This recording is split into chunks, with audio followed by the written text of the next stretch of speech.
पति और पत्नी के बीच का वो निजी, गहरा और अंतरंग संबंध जिसे हम प्यार का नाम देते हैं, असल में तुम्हारी आत्मा की, तुम्हारे शरीर की और तुम्हारे आने वाले वंश की बर्बादी का सबसे बड़ा कारण बन सकता है। यह विषय बहुत संवेदनशील है, लेकिन उतना ही जरूरी भी है। आज हम उस कड़वे सत्य का सामना करने जा रहे हैं जिसे आधुनिकता की चमकदार चादर में छिपा दिया गया है। हम सदियों से सुनते आए हैं कि शादी के बाद पति पत्नी के बीच सब कुछ जायज है, सब कुछ स्वाभाविक है। आधुनिक दुनिया कहती है कि यह तो सिर्फ शरीर की भूख है, जितना मिटाओगे उतना अच्छा है। लेकिन हमारे प्राचीन ऋषि मुनियों ने, गरुड़ पुराण ने और हमारे शास्त्रों ने हजारों साल पहले ही चेतावनी दे दी थी कि अगर पति और पत्नी काम वासना के गुलाम बनकर बिना किसी नियम, बिना किसी समय, बिना किसी पवित्र भाव के बार शारीरिक संबंध बनाते हैं तो वह प्रेम नहीं है, वह अपना ही धीमा सर्वनाश है। विवाह का असली उद्देश्य क्या है? शास्त्र कहते हैं विवाह भोग का साधन नहीं, योग का साधन है। दो आत्माओं का मिलन है ताकि वे साथ साथ चलकर धर्म, अर्थ, काम और मोक्ष की चारों पुरुषार्थों को प्राप्त करें। लेकिन आज कलयुग में विवाह सिर्फ शारीरिक सुख और भोग का साधन बनकर रह गया है। और यही कारण है कि आज घरों में रोज कलह हो रहा है, शरीरों में असंख्य बीमारियां आ रही हैं और बच्चों में तेज संस्कार और ओजस की जगह सिर्फ अंधेरा और कमजोरी भर रही है। तुम चारों तरफ देख रहे हो ना, आजकल के युवा 30-35 साल की उम्र में ही बूढ़े दिखने लगते हैं। उनके चेहरे पर रौनक नहीं रहती, आंखों के नीचे गहरे काले घेरे पड़ जाते हैं, बाल झड़ने लगते हैं, स्वभाव चिड़चिड़ा हो जाता है और अंदर से एक थकान हमेशा बनी रहती है। इसका असली कारण क्या है? इसका कारण है अपनी ही मूल जीवन ऊर्जा का निरंतर रिसाव। गरुड़ पुराण साफ साफ कहता है, अति सर्वत्र वर्जयत, यानी किसी भी चीज की अति बुरी होती है। भोजन जीवन के लिए जरूरी है, लेकिन अगर तुम दिन रात बिना रुके खाते रहो तो वही भोजन तुम्हारे लिए जहर बन जाएगा। ठीक उसी प्रकार दाम्पत्य जीवन में शारीरिक संबंध एक सुंदर और जरूरी क्रिया है, सृष्टि को आगे बढ़ाने का दिव्य माध्यम है। लेकिन जब यही संबंध लत बन जाता है, रोज की अनियंत्रित भूख बन जाता है, तो यह तुम्हारे शरीर को, तुम्हारी चेतना को और तुम्हारी किस्मत को धीरे धीरे खा जाता है। अब आते हैं तुम्हारे सबसे बड़े सवाल पर, क्या पति पत्नी का रोज शारीरिक संबंध बनाना पाप है? आयुर्वेद और गरुड़ पुराण दोनों एक ही स्वर में कहते हैं, हाँ, ये तुम्हारे शरीर के प्रति किया गया अपराध है। ये पाप इसलिए है क्योंकि तुम ईश्वर द्वारा दिए गए उस पवित्र मंदिर को तोड़ रहे हो जिसमें तुम्हारी आत्मा निवास करती है। इस बात को थोड़ा और गहराई से वैज्ञानिक और आध्यात्मिक नजरिए से समझते हैं। हम जो भोजन करते हैं वह पेट की अग्नि में पचता है। पहले रस बनता है, फिर रक्त, फिर मांस, फिर मेद यानी चर्बी, फिर अस्थि यानी हड्डियां, फिर मज्जा यानी बोन मैरो और अंत में मज्जा के पकने से शुक्र धातु बनती है। इस पूरी प्रक्रिया में लगभग 40 दिन और 4 घंटे का समय लगता है। 40 किलो भोजन से मुश्किल से कुछ तोले ही शुक्र बन पाता है। यही शुक्र तुम्हारा ओजस है, तुम्हारा तेज है, तुम्हारी असली शक्ति है। जब ये ओजस शरीर में ऊपर की ओर उठता है तो ये तुम्हारे दिमाग का भोजन बनता है। तुम्हारी बुद्धि, स्मरण शक्ति, साहस, आभा और आध्यात्मिक शक्ति सब इसी ओजस से आती है। लेकिन जब तुम रोज संबंध बनाते हो तो तुम उस ऊर्जा को जिसे बनाने में तुम्हारे शरीर को पूरे 40 दिन लगे, नाली में बहा रहे होते हो। ये बिल्कुल वैसा है जैसे कोई किसान अपनी फसल को पकने से पहले ही काट ले और उसे आग लगा दे। परिणाम, दिमाग को भोजन नहीं मिलता, याददाश्त कमजोर हो जाती है, फैसले लेने की क्षमता जाती रहती है, अंदर का साहस सूख जाता है और जीवन में एक निरंतर थकान और खालीपन बना रहता है। एक शेर की दहाड़ में इतना जोर और डर क्यों होता है? क्योंकि वह अपनी शक्ति का संयम रखता है, साल में सिर्फ एक बार उपयोग करता है। जबकि बकरी में कोई संयम नहीं होता, इसलिए उसकी आवाज में शक्ति नहीं होती। जो संयम रखता है प्रकृति उसे राजा बना देती है। जो संयम खो देता है वह भीड़ का एक साधारण हिस्सा बन जाता है। अब सुनो एक और गहरा रहस्य। हर इंसान के चारों ओर एक ऊर्जा का क्षेत्र होता है जिसे आभामंडल कहते हैं। जब पति और पत्नी शारीरिक रूप से मिलते हैं तो केवल उनके शरीर नहीं, उनकी ऊर्जाएं भी पूरी तरह एक दूसरे में घुल मिल जाती हैं। अगर उनमें से कोई भी नकारात्मक भावना से भरा है, गुस्सा, तनाव, लालच या अशुद्ध विचार, तो उसकी सारी गंदगी दूसरे में चली जाती है। संभोग के समय हमारे चक्र पूरी तरह खुल जाते हैं, हम बहुत संवेदनशील हो जाते हैं। उस पल अगर तुम अशुद्ध ऊर्जा वाले व्यक्ति से जुड़ते हो तो तुम अपना भाग्य खुद ही दुर्भाग्य में बदल रहे हो। हर इंसान के चारों ओर एक अदृश्य ऊर्जा का क्षेत्र होता है जिसे आभामंडल या ओरा कहते हैं। जब पति और पत्नी शारीरिक रूप से एक दूसरे के निकट आते हैं तो केवल उनके शरीर ही नहीं मिलते, उनकी पूरी ऊर्जाएं भी एक दूसरे में घुल मिल जाती हैं। ये एक बहुत गहरा और शक्तिशाली एनर्जी एक्सचेंज होता है। अगर पति या पत्नी में से कोई भी उस पल गुस्से से भरा है, तनाव में है, नकारात्मक विचारों से घिरा है या अशुद्ध भावना रखता है, तो उसकी सारी नकारात्मकता, सारा कचरा, सारा अंधेरा दूसरे व्यक्ति के अंदर चला जाता है। संभोग के समय हमारे शरीर के सभी चक्र पूरी तरह खुल जाते हैं।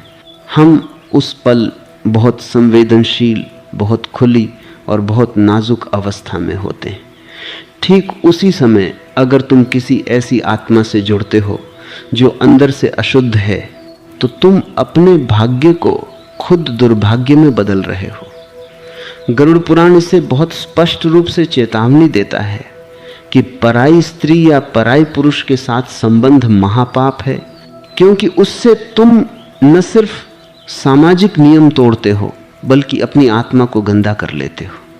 तुम दूसरे के पापों का बोझ अपने सिर पर ले लेते हो। जो पति पत्नी रोज बिना किसी नियम के, बिना किसी पवित्रता के संबंध बनाते हैं, उनकी ऊर्जाएं इतनी उलझ जाती हैं, इतनी बासी और थकी हुई हो जाती हैं कि धीरे धीरे प्यार कम होने लगता है और झगड़े बढ़ने लगते हैं। प्यार की जगह कड़वाहट आ जाती है, वे एक दूसरे की काट करने लगते हैं। कारण हंजनदान, उनकी ऊर्जा ताजी नहीं रहती, वह बासी और भारी हो जाती है। गरुड़ पुराण के प्रेत खंड में एक और भयानक सत्य लिखा है। हमारे आसपास हजारों अदृश्य शक्तियां घूम रही हैं, कुछ अच्छी कुछ बुरी, जिन्हें हम काम पिशाच या नकारात्मक शक्तियां कहते हैं। उनका भोजन क्या है?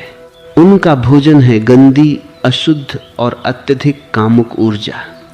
जब पति पत्नी जानवरों की तरह बिना किसी पवित्र भाव के सिर्फ वासना के अंधेरे में संबंध बनाते हैं, तो उनके शरीर से एक विशेष प्रकार की गंध और भारी ऊर्जा निकलती है। ये ऊर्जा उन नीच शक्तियों को आमंत्रण देती है। वे तुम्हारे बेडरूम में घुस आते हैं और तुम्हारी जीवन शक्ति को चूसने लगते हैं। इसीलिए तुमने अक्सर देखा होगा कि संबंध बनाने के बाद कई लोगों को बहुत गहरी थकान महसूस होती है, उदासी छा जाती है, रोने का मन करता है या सुबह उठते ही कमजोरी लगती है। ये सामान्य थकान नहीं है भाई, ये तुम्हारी मूल ऊर्जा की चोरी है। जिस घर में रोज विलासिता और अनियंत्रित भोग होता है, वहाँ देवताओं का वास नहीं होता, वहाँ भूतों और नकारात्मक शक्तियों का डेरा बन जाता है। ऐसे घर में क्लेश, बीमारी, दरिद्रता और कलह अपने आप आने लगते हैं। लक्ष्मी का वास संयम वाले घर में होता है, भोग की आग में नहीं। अब सुनो वो बात जो 90% जोड़े नहीं जानते और रोज गलती करते रहते हैं। गरुड़ पुराण के अनुसार कुछ विशेष दिन और समय हैं जब पति पत्नी का शारीरिक संबंध बनाना महापाप माना गया है। सबसे खतरनाक है अमावस्या की रात। इस बाद 2000 रात चंद्रमा नहीं होता। ब्रह्मांड में तमोगुण और नकारात्मकता चरम पर होती है, बुरी शक्तियां जागृत होती हैं। अगर इस रात कोई जोड़ा संबंध बनाता है तो उन पर नकारात्मक शक्तियों का प्रभाव पड़ने की संभावना बहुत ज्यादा हो जाती है। ऐसी रात को गर्भ ठहरने से जो संतान पैदा होती है वह या तो मानसिक रूप से कमजोर होती है या अपराधी स्वभाव की, या पूरे कुल के लिए दुख का कारण बनती है। दूसरी निषिद्ध रात है पूर्णिमा। पूर्णिमा की रात को चंद्रमा का प्रभाव बहुत तेज होता है। हमारे शरीर में 70% पानी है, इसलिए इस रात हमारे भावनाओं और रक्त का ज्वार बहुत बढ़ जाता है। दिमाग चंचल और उत्तेजित हो जाता है। शास्त्र कहते हैं कि इस रात केवल ध्यान, पूजा और ईश्वर की आराधना करनी चाहिए, भोग नहीं। अगर इस रात संबंध बनाया जाए तो हृदय, रक्तचाप और मस्तिष्क संबंधी समस्याएं हो सकती हैं। तीसरा निषेध है पितृपक्ष और श्राद्ध के दिन। ये वे 15 दिन होते हैं जब हमारे पूर्वज सूक्ष्म रूप में घर आते हैं। इस समय पूरे घर का वातावरण सात्विक और पवित्र होना चाहिए। अगर इन दिनों में पति पत्नी भोग में लिप्त होते हैं तो पितर नाराज होकर भूखे लौट जाते हैं। इससे पितृदोष उत्पन्न होता है और वंश में वृद्धि रुक जाती है। इसी प्रकार एकादशी, शिवरात्रि, जन्माष्टमी, नवरात्रि, ग्रहण काल और रविवार को भी संबंध बनाना वर्जित है। रविवार सूर्य का दिन है। सूर्य हमारी आंखों और तेज का स्वामी है। इस दिन भोग करने से आंखों की रोशनी और आयु दोनों कम होती है। दिन के समय संबंध बनाना तो घोर पाप है।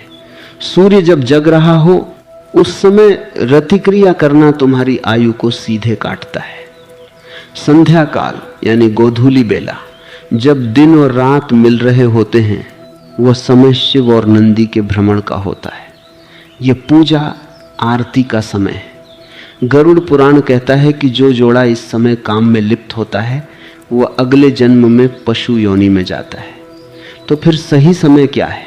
गरुड़ पुराण के अनुसार मासिक धर्म के बाद की रात्रियां संतान प्राप्ति के लिए उत्तम मानी गई। रात का दूसरा या तीसरा पहर यानी रात के 10 बजे के बाद से सुबह 3 बजे तक का समय सबसे अच्छा है। ब्रह्म मुहूर्त में उठकर ध्यान करना चाहिए, भोग नहीं। अब आता है सबसे गहरा और पवित्र रहस्य, गर्भाधान संस्कार। आज हम इसे भूल चुके हैं। हम सोचते हैं कि संतान उत्पत्ति मात्र एक शारीरिक क्रिया है, लेकिन हमारे ऋषि इसे एक महान यज्ञ मानते थे। जब तुम एक नई आत्मा को इस संसार में बुला रहे हो तो यह कोई छोटी बात नहीं है। तुम परमात्मा की सृष्टि में सहयोगी बन रहे हो। ठीक वैसे जैसे किसी महान मेहमान को घर बुलाने से पहले घर साफ किया जाता है, सजाया जाता है, उसी तरह एक दिव्य आत्मा को बुलाने से पहले पति पत्नी को अपने शरीर, मन और भावनाओं को पूरी तरह शुद्ध करना पड़ता है। अगर तुम्हारा मन वासना, क्रोध और अशुद्ध विचारों से भरा है तो नीच और अंधेरी आत्माएं आएंगी। लेकिन अगर तुम संयम, प्रार्थना और पवित्रता के साथ एक दूसरे से मिलते हो तो महान आत्माएं, विवेकानंद या शिवाजी जैसे तेजस्वी बच्चे तुम्हारे घर जन्म लेंगे। जो लोग इस लत में फंस चुके हैं उनके मन में सवाल उठता है कि अब क्या करें, कैसे निकलें इस चक्रव्यूह से। देखो, ये शरीर की भूख नहीं है, ये मन की भूख है, और मन की भूख को कभी भी भोग से नहीं मिटाया जा सकता। आग में घी डालने से आग बुझती नहीं बल्कि और भड़कती है। जब तुम बार बार चरम सुख प्राप्त करते हो तो तुम्हारे दिमाग में डोपामाइन नाम का रसायन निकलता है। यह नशा ठीक वैसा ही है जैसा शराबी को शराब का होता है। पहले कुछ समय में मजा आता है, फिर उतना मजा नहीं आता, फिर तुम और ज्यादा उत्तेजना ढूंढने लगते हो। गंदी फिल्में, विकृत कल्पनाएं, नई नई तरकीबें, तुम एक ऐसे चक्र में फंस जाते हो जहां शांति नाम की चीज नहीं बचती, सिर्फ बेचैनी, खालीपन और थकान बचती है। इस डोपामाइन को रीसेट करने के लिए तुम्हें डिटॉक्स करना होगा। कम से कम 40 दिन तक पूर्ण ब्रह्मचर्य का पालन करो।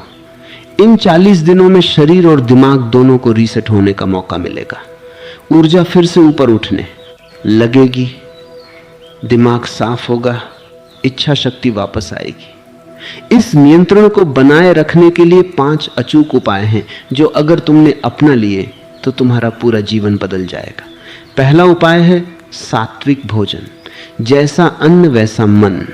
जो लोग ज्यादा मिर्च, मसाला, लहसुन, प्याज, नॉन वेज और उत्तेजक चीजें खाते हैं, उनका शरीर राजसिक और तामसिक हो जाता है। ये चीजें शरीर में गर्मी और कामेच्छा बढ़ाती हैं, इसलिए भोजन बदलो। दूध, घी, फल, बादाम, अखरोट, केला और हल्का सात्विक भोजन करो। रात को सोने से पहले गर्म दूध में थोड़ा घी और हल्दी मिलाकर पियो। यह नसों को शांत करता है और गहरी नींद लाता है। रात का खाना सोने से कम 3 घंटे पहले खत्म कर दो। दूसरा उपाय है बिस्तर की दिशा और वास्तु। कभी भी उत्तर दिशा में सिर करके न सो। इससे चुंबकीय प्रभाव से दिमाग अशांत रहता है और गंदे विचार आते हैं। दक्षिण या पूर्व दिशा में सिर करके सोना सबसे उत्तम है। बेडरूम में कभी ऐसा शीशा न लगाओ जिसमें बिस्तर दिखे। अगर है तो रात को ढक दो। ये छोटी छोटी बातें काम वासना को कई गुना बढ़ा देती हैं। तीसरा उपाय है संगत और दृश्य। तुम दिन भर क्या देखते हो, क्या सुनते हो, इसका सीधा असर तुम्हारे सपनों और विचारों पर पड़ता है। अगर तुम गंदे गाने, अश्लील फिल्में या सोशल मीडिया पर कामुक तस्वीरें देखते हो तो रात को संयम रखना लगभग असंभव हो जाएगा। सोने से 1 घंटा पहले मोबाइल बेडरूम से बाहर रख दो। कोई अच्छी किताब पढ़ो, मंत्र जपो या शांत संगीत सुनो। चौथा उपाय है एकादशी का नियम। महीने में 2 बार एकादशी आती है। उस दिन पति पत्नी दोनों पूरी तरह ब्रह्मचर्य का पालन करें और अलग अलग बिस्तर पर सोएं। यह सिर्फ व्रत नहीं, यह इंद्रियों पर विजय पाने का अभ्यास है। धीरे धीरे मन वासना से ऊपर उठने लगेगा। 5वां और बहुत शक्तिशाली उपाय है प्राणायाम और व्यायाम। जब शरीर में ऊर्जा ज्यादा बनती है और उसे कोई रास्ता नहीं मिलता तो वह काम वासना बनकर बाहर निकलती है। इसलिए रोज व्यायाम करो, पसीना बहाओ, दंड बैठक लगाओ, अनुलोम विलोम भ्रामरी प्राणायाम और अश्विनी मुद्रा का नियमित अभ्यास करो। ये गुप्त क्रियाएं ऊर्जा को नीचे से ऊपर की ओर खींचती हैं। याद रखो, ब्रह्मचर्य का मतलब शादी न करना नहीं है। ब्रह्मचर्य का मतलब है ब्रह्म जैसा आचरण अपनी ऊर्जा को विनाश में नहीं, सृजन में लगाना। एक गृहस्थ भी सच्चा ब्रह्मचारी हो सकता है अगर वह नियम और मर्यादा में रहे। पति पत्नी का रिश्ता सिर्फ बिस्तर तक सीमित नहीं होना चाहिए। माथे पर चुंबन, हाथ पकड़कर बैठना, एक दूसरे की बातों को ध्यान से सुनना, दुख में साथ देना, यही असली प्रेम है। इस प्लेटोनिक प्रेम में जो गहरा सुकून है वह शारीरिक मिलन में कभी नहीं मिल सकता। शरीर तो एक दिन बूढ़ा हो जाएगा, झुर्रियां पड़ जाएंगी, बल कम हो जाएगा, तब क्या रिश्ता खत्म हो जाएगा? नहीं, असली प्रेम तो तब काम आएगा। अगर तुम संयम रखोगे तो तुम्हारा चेहरा चमकने लगेगा। लोग पूछेंगे कि तुम क्या खाते हो, तुम्हारी वाणी में शक्ति आएगी। जो बोलोगे वह सच होने लगेगा। तुम्हारे बच्चे तेजस्वी और बुद्धिमान होंगे। तुम्हारा घर स्वर्ग जैसा बन जाएगा। गरुड़ पुराण का यह ज्ञान हमें डराने के लिए नहीं, हमें पशु से देवता बनाने के लिए है। अब चुनाव तुम्हारा है। तुम अपनी जीवन ऊर्जा को गटर में बहाना चाहते हो या उसे गंगा बनाना चाहते हो? तुम अपनी शक्ति को कीचड़ में फेंकना चाहते हो या उससे अपने घर को रोशन करना चाहते हो? अगर आज तुमने यह संकल्प ले लिया कि हम अपने दांपत्य जीवन में संयम और मर्यादा का पालन करेंगे, तो समझ लो कि तुमने अपनी आने वाली 7 पीढ़ियों को सुरक्षित कर लिया। क्योंकि जैसा बीज होगा वैसा ही फल होगा। अगर बीज बोते समय मन में वासना और अंधेरा होगा तो फल कड़वा ही होगा। लेकिन अगर बीज बोते समय मन शुद्ध और प्रार्थनापूर्ण होगा तो फल मीठा और अमृत समान होगा। आज ही अपने जीवन साथी के साथ बैठो और इस विषय पर खुलकर बात करो। शर्माने की कोई बात नहीं। ये तुम्हारे स्वास्थ्य का, तुम्हारे बच्चों के भविष्य का और तुम्हारे पूरे घर का सवाल है। एक नियम बनाओ, एक मर्यादा तय करो, कैलेंडर में उन दिनों को चिह्नित करो जब संयम रखना है। याद रखो, मर्यादा कैद नहीं है, मर्यादा सुरक्षा है। नदी जब किनारों के बीच बहती है तो खेतों को जीवन देती है, लेकिन जब किनारे तोड़ देती है तो बाढ़ बनकर सब कुछ तबाह कर देती है। अपने प्रेम को नदी बनाओ, बाढ़ नहीं। मुझे पूरी उम्मीद है कि आज का यह प्रवचन तुम्हारी आंखें खोल गया होगा। यह ज्ञान जो लगभग लुप्त हो रहा था, उसे हमने फिर से जगाने की कोशिश की है। अगर तुम्हें लगता है कि यह बात किसी की जिंदगी बचा सकती है, किसी के घर को टूटने से बचा सकती है, तो इसे शेयर जरूर करना। सत्य को फैलाने में शर्म नहीं करनी चाहिए। अगले प्रवचन में हम एक और गहरा रहस्य खोलेंगे जो तुम्हारी रसोई से जुड़ा है। तब तक अपने विचारों को शुद्ध रखो।